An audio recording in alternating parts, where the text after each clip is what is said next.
प्रकृति में सबसे ज़्यादा मात्रा में पाया जाने वाला कार्बनिक यौगिक है सेलुलोज। सेलुलोज एक कार्बनिक यौगिक है जिसका रासायनिक सूत्र बहुत सारे हरे पौधे में कोशिका भित्तियाँ सेलुलोज की ही बनी होती है। जीव जगत में इसका बहुत महत्व है। कपास के रेशों का 90% हिस्सा सेलुलोज से ही होता है। प्रस्वध्वनि तरंगे की आवृत्ति कितनी होती है? 20 किलो हर्ट्ज से अधिक।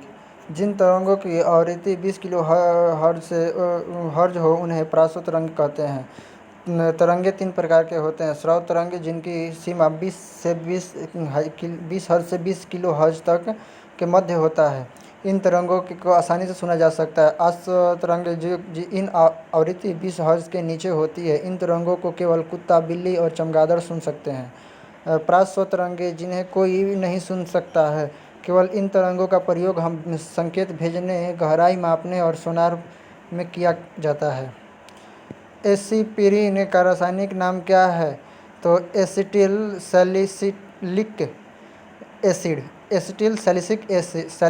एसिड।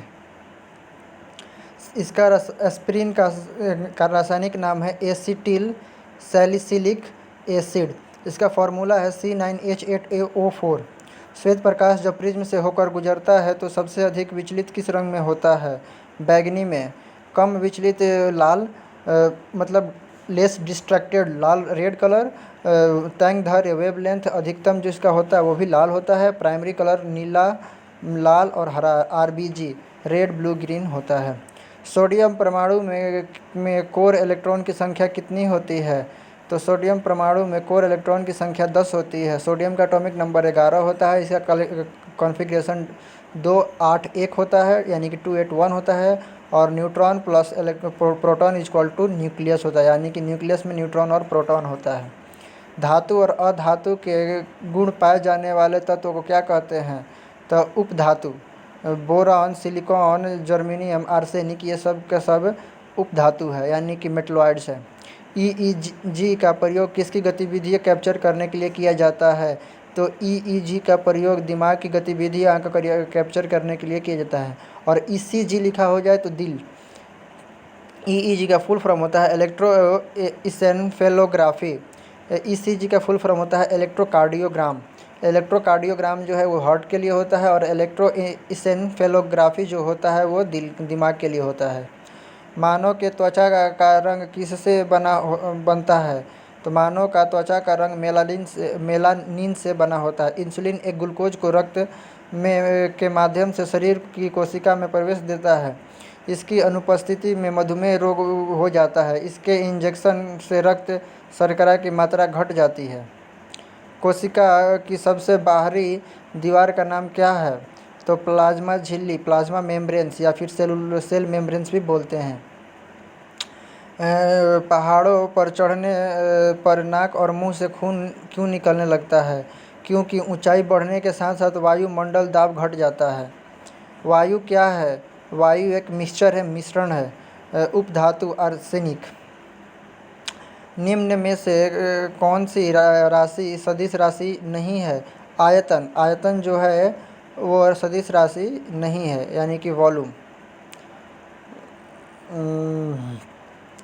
हरित गृह मतलब ग्रीन हाउस गैस है तो मीथेन भी है, सल्फर डाइऑक्साइड, कार्बन ऑक्साइड भी है। तो सब का सब है। ग्रीन हाउस गैस का इमिशन जो है वो 15.9% इंडस्ट्रियल प्रोसेस से होता है। इलेक्ट्रिक पावर स्टेशन से 25.6% होता है। वेस्ट डिस्पोजल ट्रीटमेंट से 3.6% होता है। 7.5% residential, commercial and other source से होता है। 10.5% फॉसिल्स फ्यूल से रिट्रीवल्स, प्रोसेसिंग एंड डिस्ट्रीब्यूशन से होता है। एग्रीकल्चर प्रोडक्शन से 11.6% होता है और land use and biomass burning से 12.1% होता है। अधातु के ऑक्साइड प्रायः होते हैं क्षारीय। मनुष्य के मादा जनन अंग किस प्रकार के हार्मोन का स्राव करते हैं? मनुष्य के मादा जनन अंग किस प्रकार का हार्मोन का स्राव करते हैं? तो रिलैक्सेशन। एस्ट्रोजन जिसे जिसे फीमेल हार्मोन भी कहते हैं, एक प्राकृतिक हार्मोन है जो पुरुष और महिला दोनों में पाया जाता है। प्याज किसका परिवर्तित रूप है? तो तना का। गाजर मूली एक प्रकार का जड़ है। हल्दी के पौधे का खाने योग्य हिस्सा प्रकंद है। एक चुंबकीय क्षेत्र के द्वारा उत्पादित किया जा सकता है तो गतिशील चार्ज और केवल परिवर्तनीय विद्युत क्षेत्र, ये दोनों। किस पदार्थ में सबसे अधिक विशिष्ट ऊष्मा होती है? तो लोहा में। विशिष्ट ऊष्मा स्पेसिफिक हीट ऊष्मा की वह मात्रा जो इकाई द्रव्यमान में 1 डिग्री सेल्सियस ताप बढ़ाने के लिए आवश्यक होती है, उसे विशिष्ट ऊष्मा कहते हैं। किस जीवित जीवाश्म में फॉसिल लिविंग फॉसिल्स कहा जाता है? किसे जीवित जीवाश्म कहा जाता है? तो जिंकगो को। वे जीव जो आज से लाखों वर्ष पहले इस पृथ्वी पर उत्पन्न होकर किसी प्रकार प्राकृतिक परिवर्तनों से अप्रभावित रहकर आज भी पृथ्वी पर पाए जाते हैं, जीवित जीवाश्म कहलाते हैं। सिलकांद मछली वे जीव जो आज से लाखों वर्ष पहले इस पृथ्वी पर उत्पन्न होकर किसी प्रकार प्राकृतिक परिवर्तन से अप्रभावित रहकर आज भी पृथ्वी पर पाए जाते हैं। वास्तविक केंद्रक किसमें अनुपस्थित होता है? जीवाणु में। मधुमक्खी का डंक किसका रूपांतरण है? तो अंग निक्षेपक का। अंग निक्षेपक इंजेक्टर का। नई कोशिकाओं के बनने से संबंधित मुख्य ऊतक कौन सी है? तो मेरिस्टेमेटिक टिश्यू उवीभ्योतक।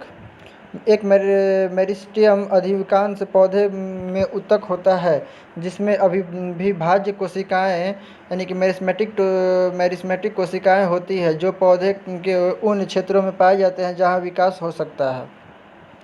अपुष्पीय पादपों को किस वर्ग में रखा गया है?